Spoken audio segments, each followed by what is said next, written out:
pinamumunuan ng aming Amang Hermen Adriano. Ang pangalawa po ay ang Inandore Ketwa.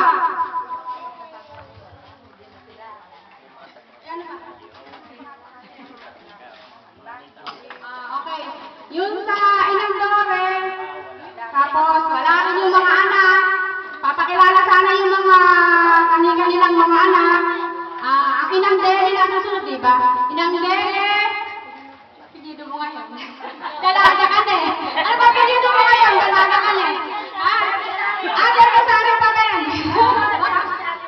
Inang Dele, Del Rosario, pumunta ko po rito para ipakilala ang iyong mga anak. Isa-isahin mo po yung anak mo.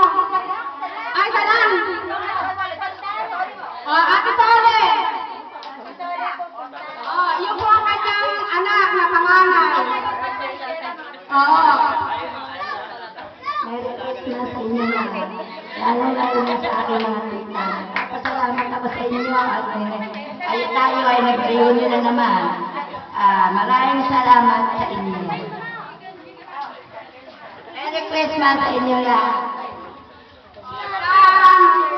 Kay Luz Santiago, sa tatay po, Leonardo Santiago, ako po yung kanyang representative na panganay.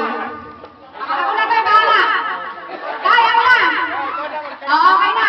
Ayos na tayo. Susunod naman po ay ang Chapitang. Ako pa. Ako po, si Christy de Jesus. Christy Santiago de Jesus. Asawa po ni Victor de Jesus, nakatira sa Los First, Malolos City. May tatlo po akong anak, magaganda at pogi-pogi. Si Kevin de Jesus, si James Christopher, at saka si Carla Cristel. Marami po akong mga pamangkin, mga pogi rin.